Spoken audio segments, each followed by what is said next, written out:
क़बिल साथियो जीअं लतीफ़िलात हिकु दफ़ो वरी लतीफ़ साईं जे हिकु टिनि अहम बेतनि सां गॾु हाज़िर आहियां। लतीफ़ साईं जे फ़िक्र खे अक़ीदे तसव्वुफ़ ऐं मजमूई फ़िक्र जे हवाले सां ॾिसिजे थो त संदन ॿोली ऐं बेत जी सिट्रा ॾाढी अहम हूंदी आहे ऐं उन खे आम फ़हम माण्हू सम्झे कोन थो, सिर्फ़ु पढ़ण जी हद ताईं लुत्फ़ वठे थो, ॿुधंदड़ बि ॿुधंदड़ हिस सां हुनखे जेको सो महसूसु करे थो, पर फ़िक्र जी गहराई ऐं उन में जेका अक़ीदे तसव्वुफ़ जी गहराई आहे ऐं जेके बज़ाहिर इख़्तिलाफ़ी नुक़्ता आहिनि उन्हनि खे साईं तमामु सवले नमूने उलझायो आहे। ज़रूरत सिर्फ़ु इन ॻाल्हि जी आहे त असां थोरो ध्यानु ॾियूं ऐं हिननि बेतनि खे कंहिं दोस्त सम्झंदा त मां मज़हब वारो ऐं तसव्वुफ़ वारो पासो वरितो आहे, ॾाढो रुखो पासो आहे, पर न, हीअ तसव्वुफ़ जो बुनियादु आहे ऐं अक़ीदे जो बुनियादु आहे ऐं अक़ीदो ग़ैरत आहे ऐं ग़ैरत में मसलहत न हुअणु खपे। ऐं हिननि बेतनि जी मार्फत जेका अक़ीदे जी फ़िक्री चिटाई आहे उहा जे पंहिंजे खे पले पए त इन खां ॿी भलाई कहिड़ी थी सघंदी।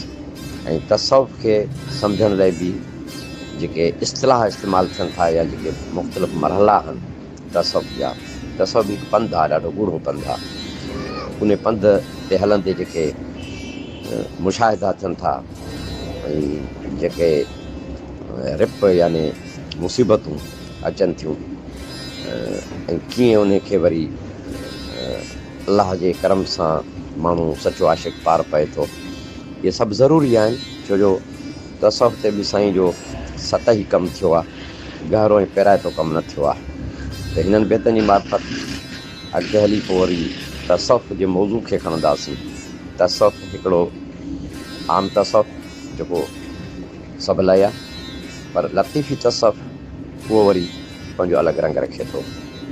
त बेत आहे वहदहू ला शरीक लहू, वहदहू ला शरीक लहू जिन उतोसी ईमान, तन मञियो मोहम्मद कारणी, कल्ब साण लिसान, उहे पाइक में फरमान, अवतड़ कंहिं न ओलियो।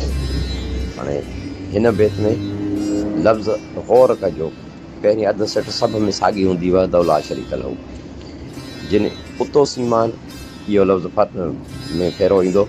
तन मञियो मोहम्मद कारणी इहो अधु सिट साॻी हूंदी, पर पोइ अधु सिट कल्ब सां लिसान इहा वरी थोरी मुख़्तलिफ़ हूंदी ऐं ईअं ई आख़िरी सिट मुख़्तलिफ़ हूंदी। त अचूं था बेत जी सम्झण हिते त लतीफ़ साईं पाण करीम जन खे हिन बेत में कारणी सॼो आहे ऐं जीअं अॻु में मूं अर्ज़ु कयो त कारणी उन जो फ़ाइली सूरत आहे या मसबबुल असबाब, हीअ हिकु जामिल लफ़्ज़ आहे जेको लतीफ़ साईं मालिकनि लाइ इस्तेमालु कयो आहे।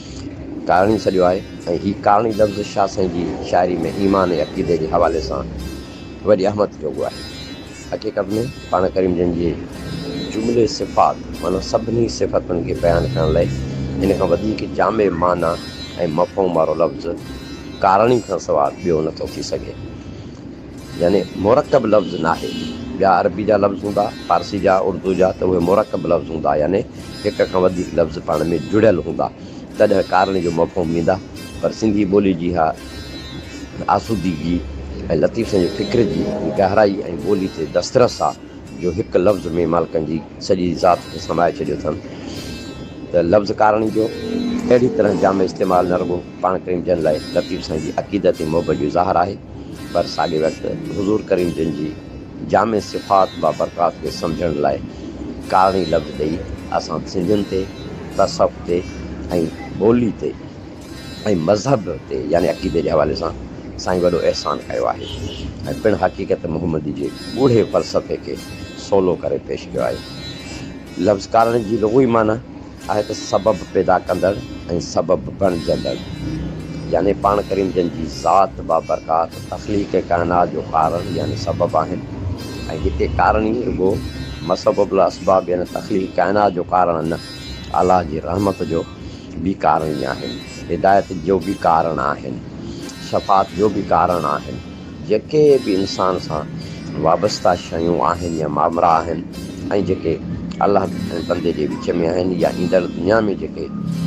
मामरा आहिनि उन में कारणी जे सदके कारणी जे करे सभु कुझु भलाई जेका सा पले पवंदी। त अचूं था जीअं हदीस कुदसी में अलाह ताला जो फरमान आहे त लोला ख़लक़ा ख़लक़तुल अफ़लाक वल माना ते महबूब तूं न हुजे हा त ज़मीन आसमान पैदा न करियां हा। मतिलबु पाण जंहिंजी ज़ात मुक़दस ज़मीन आसमान जी तख़लीक़ जो कारण आहिनि। अलाह ताला जो हिकु ॿियो फरमान आहे त लोला ख़लक़ा अज़हरतुल रबूबियत माना आहे ए महबूब तूं न हुजे हा त मां पंहिंजी रबूबियत जो इज़हार न करियां हा। माना ज़मीन आसमान जी तख़लीक़ काइनात जी तख़लीक़ अलाह ताला जी रबूबियत जो ज़हूर बि इस्तेमालु कंहिंजे सदके आहे। मतिलबु त हिन फरमान जी रोशनी में पाण करीम जिन अलाह ताला जी रबूबियत जे इज़हार जा कारण ई आहिनि। लतीफ़ साईं पाण करीम जंहिंजी ज़ात मुक़दस जंहिंजी हिन हक़ीक़त खे हिन तरह बयानु कयो आहे इलत ई आराम पसी इलत आयो इलत ई आराम पसी इलत आयो हुस्न जो हक़ जो खामी ऐं ख़ाम अची थिया इस्लाम कुफर काफ़र पाण में। हिकु अलॻि बेत वॾी तशरीह तलब आहे पर हिते तव्हां लाइ सिर्फ़ु हिन बेत जी तशरीह कंदासीं ऐं बलूर साहिबु कुझु अहिड़नि बेतनि में ग़लतियूं कयूं हुई। कुझु दोस्तनि त लुग़त में अहिड़नि लफ़्ज़नि जी माना बि न ॾिनी आहे।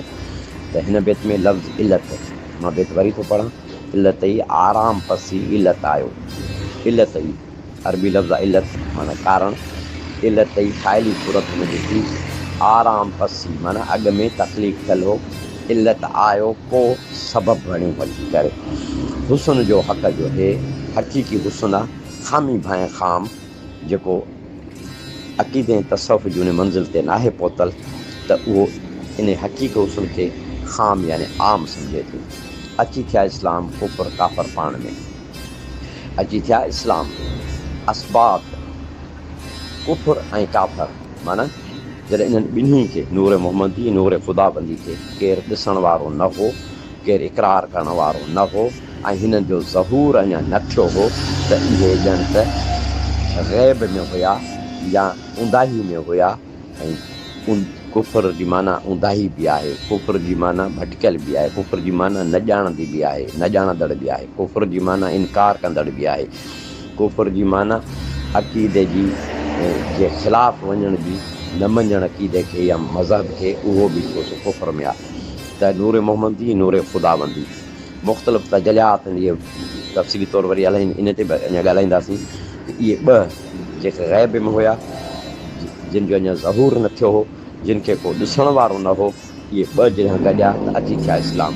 पोइ असबात ॾांहुं सफ़र शुरू थो थिए माना सलामती जो चिटो सुबुह हिते सलामती अक़ीदे जी बि हिदायत जी बि सलामती आहे। हिन बेत में लफ़्ज़ इलत जी माना आहे सबबु यानी कारण ऐं इलत ई लफ़्ज़ ये जी इज़ाफ़त सां इस्म फ़ाइल ठहे थो ऐं माना आहे सबबु बणिजंदड़ ऐं साॻी तरह ये जी इज़ाफ़त सां लफ़्ज़ कारण मां कारणी ठहे थो। हिन ख़्याल जे सिलसिले में लतीफ़ साईं जो हिकु ॿियो बेत हिन तरह आहे माणिक मुंद थां पेती में पए पुरज़ा थियो माणिक मुंद थां पेती में पए पुरज़ा थियो पेती में पए पुरज़ा थियो माना अंदरि अंदरि मख़फ़ी लिकल तरीक़े सां ॻुझ में ई उन हिकु वहदत में कसरतूं जनम वठनि पयूं यानी नूर मोहम्मदी या रूह मोहम्मदी में अंदरि अंदरि में ॿियूं कसरतूं पैदा थियूं पई। सॼो तव्हां सैद चए लहे लख सवा भाॻे पुॼाणा पदमा परे थियो सॼो जॾहिं हुयो त 1.25 लख नबियनि जूं निमाया ख़ासियतूं माना चिठियूं हुयूं पर जॾहिं अॻे पुॼाणा जॾहिं कसरत में आयो त पदमा परे थियो पदमनि जे तादाद खां बि उहो कसरत में तब्दील थी वियो। मतिलबु हुज़ूर जंहिंजो रूह मुबारक पहिरें पोशीदा लिकल ॻुझ में हो ऐं जॾहिं अलाह ताला उनखे इज़हार में आणण जो इरादो कयो ऐं उन जो हुकुम कयो त फयकून जी सघ रखंदड़ ही रूह मुबारक पहिरीं 1.25 लख नबियुनि जे रूह ऐं पोइ पूरी मख़लूक जी तख़लीक़ जो कारण बणियो। हूअं बि कुन जो अमुरी जुमिलो आहे कुन थी पियो फयकून थी पियो त कुन चवण वारो ऐं फयकून जे थियण वारो यानी जंहिंमें फयकून थियण जी सघ हुई।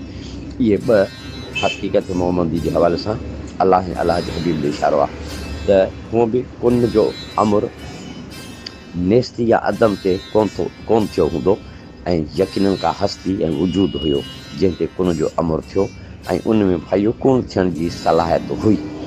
हस्ती मां हस्ती जनम वठंदी आहे, नेस्ती मां हस्ती कोन जनम वठंदी आहे ऐं उहो अलाह जो इल्मु हो त कुन जे एवज़ फयकून जी मोट ॾियण जी सघ रूह मोहम्मदी में आहे। हिननि ॿिन्ही बैतनि में हुज़ूर जन जो रूह बाक़ी मख़लूक जी रूह जे पैदा थियण जो कारण आहे। इन ते बि हिकिड़ो बैत आहे, मचो ख़ालिक मचो मख़लूक मचो आशिक़ मचो माशूक सल्ज सो सुलूक जो नाक़िसान निंग। माना उहे बेकुल माण्हू कम इल्म वारा माण्हू जिन जे वेझो कॾहिं अहिड़ो ख़्यालु अहिड़ी सोच अहिड़ो नज़रियो आयो ई कोन्हे त उहा ॻाल्हि न कर ऐं अलाह ऐं अलाह जे हबीब खे आशिक़ ऐं माशूक ख़ालिक ऐं मख़लूक में विरहाए नथो सघिजे या अहिड़ी भेट नथी ॾेई सघिजे। छो जो पाण करीम जन रूहानी तौर ते या नूरानी तौर ते मख़लूक अवल आहिनि ऐं बाक़ी मख़लूक संदन ख़ुल्क़ मां पैदा थी संदन ई ख़लकियल हस्ती मां पैदा थी। त चवण जो आहे त हिन ॿिन्ही बैतनि में हुज़ूर करीम जन जो रूह बाक़ी मख़लूक जे रूहनि जी पैदा थियण जो कारण आहे यानी सबबु आहे ऐं छा साईं उनजो सिंधी इस्तिलाह कारणी ॾिनो आहे। कारणी जी माना आहे सबबु ऐं कारण जी माना आहे सबबु ऐं कारणी जी माना आहे सबबु बणजंदड़ यानी मसबबुल असबाब। हाणे ॾिसो ॿिटो लफ़्ज़ हिते इस्तेमालु थियो अरबी जो मालिकनि जी इन ख़ासियत खे ज़ाहिर करण लाइ, पर लतीफ़ साईं कारणी हिकु लफ़्ज़ ॾेई छॾियो असांखे। हाणे मथे बैत में इलत जी माना थींदी त मोहम्मद कारणी ऐं पाण ई सबबु पैदा कंदड़ कारणी पाण ई सबबु बणजंदड़ कारणी पाण ई इलत या सबबु यानी काइनात जी तख़लीक़ जो बाइस यानी कारण बणिजी पियो। ॿियनि लफ़्ज़नि में मतिलबु थींदो त जेकॾहिं मोहम्मद सल्लल्लाहु अलैहि वसल्लम कारणीअ जो वजूद न हुजे हा त काइनात पिणु पैदा न थिए हा। हिन हक़ीक़त जी वज़ाहत हेठिएं बैत मां पिणु थिए थी। ख़ालिक नूर ख़लकियो ख़ालिक नूर ख़लकियो बयां कयो बयान चई कुन फयकून जोड़ियई जहान सिज चंड तारा कतियूं अर्ज़ आसमान संदी सघ सुभान मिड़नी मोहम्मद मञ। मतिलबु सभ खां पहिरीं अलाह ताला पाण करीम जंहिंजो नूर ख़लकियो ऐं उनजो ज़िक्र कयो यानी साराह कई ऐं पोइ कुन जे अमुर सां जहान जोड़ियो। इन जहान जी हर हिकु तख़लीक़ आसमानी ऐं ज़मीनी सभिनी अलाह जे अख़्तियार ऐं ताक़त सां पाण करीम जी इताअत कई। तख़लीक़ काइनात जी हर शइ जो तालुक़ रूह मोहम्मदी सां हिन बैत में वरी वाज़ह थियो। पढ़ाॾो सोई सॾु पढ़ाॾो सोई सॾु वरवाईअ जो जे लही हुआ अॻही गॾु ॿुधण में ॿ थिया। पढ़ाॾो ऐं सॾ जी निस्बत पढ़ाॾो ऐं सॾ जो प्रोपोर्शनेट ड्यूरेशन पढ़ाॾो ऐं सॾ हिक ॿिए सां कीअं जुड़ियल ऐं ॻंढियल आहिनि। साईं थो चए त इन ॻुझ खे जेकॾहिं तूं ॼाणी त पोइ हुआ अॻही गॾु ॿुधण में ॿ थिया। हिकु हिन गॾु हिन इहे ॿ ॿुधण में ॿ था अचनि ॿुधजण में ॿ था लॻनि असांखे। छो जो पढ़ाॾो सॾ जो ई बदलाव हूंदो आहे। सॾ मां ई पढ़ाॾो जेको सो जनम वठंदो आहे। सॾी आहे जेको वरी पढ़ाॾे जे रूप में दोहिराइजे थो। त ईअं इहा जेकॾहिं रम्ज़ सां ॻुझ ॼाण हासिलु करे वठूं त पोइ साईं त चइबो आहे अॻही गॾु ॿुधण में ॿ थिया। अञा ॿियो बैत बि आहे त कणे मंझि करार हुआ हिकांदा संग में कणे मंझि करार हिकु कणे में अंदरि कई कणा जेके से पोशीदा आहिनि। हिते साइंसी दोस्त जेके आहिनि उहे काइनेटिक ऐं पोटेंशियल एनर्जी खे सम्झनि त हे पोटेंट हुया हिकु कणे में बाक़ी कणा हुआ हिकांदा संग में ॻाहे ॻाह फिराक जे कया धारो धार जे हिकु संग में कणा हूंदा आहिनि। ॻाह खां पोइ कणो कणे मां अलॻि थी वेंदो आहे। त ईअं ई कुन जे अमुर सां फयोकून थियो ऐं ॼण त पाण करीम जन जी ज़ात जेका हुई उहा इन कुन वारे अमर खां पोइ फयोकून में अची करे हर रूह खे इनफ़रादी वजूद ॾिनो। बॼाणा बिहार ते केरु मिलंदो कंहिंसां, जीअं गाह खां पोइ संग में दाणनि जे छिॼण खां पोइ जुदा थियण खां पोइ ख़बर न आहे त कहिड़ो दाणो कहिड़े संग जे दाणे सां मिलंदो। ईअं ई रूहनि कुन जे अमर खां पोइ फयोकून जॾहिं थियो त पोइ हाणे ख़बर न आहे त इनफ़रादी तौर ते वजूद वठंदड़ रूह केरु कंहिंसां मिलंदो, इहा ख़बर न आहे। जीअं पड़ाॾे ऐं सॾ जी निस्बत आहे त सॾु हूंदो त पड़ाॾो बि पैदा थींदो, पर जे सॾु न आहे त पड़ाॾो कोन थींदो। ऐं साॻे वक़्तु सॾ ऐं पड़ाॾे जो मौजूदु साॻियो आहे। जीअं तख़लीक़ काइनात जो मौजूदु पिणु ज़ात मुहम्मदी आहे। साॻी तरह जीअं ॿिज जे हिकु दाणे में जीअं पाड़, पन, ॾांडी ऐं ॿियनि अहिड़नि केतिरनि ई ॿिज जे दाणनि जो वजूदु पोशीदा हूंदो आहे, मुबहम हूंदो आहे, लिकल हूंदो आहे, पोटेंट हूंदो आहे, तीअं रूह मुहम्मदी में बाक़ी मख़लूक़ जो वजूदु पोशीदा आहे। छा साईं? पंहिंजे फ़िक्र जी रोशनी में पाण करीम जी हैसियत, मान, मर्तबो ऐं शान ऐं जेका हुज़ूर कमजन जी ज़ात जी जामियत आहे उन जी माना ऐं मफ़हूम खे सम्झण लाइ सदन कारण जी निस्बत ते ईमान आणण लाइ इंसाननि खे टिनि गिरोहनि में विरहायो आहे। सो ॿियो साथियो, जीअं लतीफ़ हाणे अॻिते जेके टे गिरोह ऐं टे बेत जेके साईं जा पढ़ंदासीं, जिन में थोरो थोरो फ़र्क़ु हूंदो ॿोली जो, सिटराव जो, पर फ़िक्री तौर ते अक़ीदे जे हवाले सां ऐं तसव्वुफ़ जे हवाले सां उन में इंतिहा गहराई हूंदी। वरी उनखे सम्झण जी कोशिशि कंदासीं ईंदड़ जेके सुरिहान में। जीअं लतीफ़ इलाद।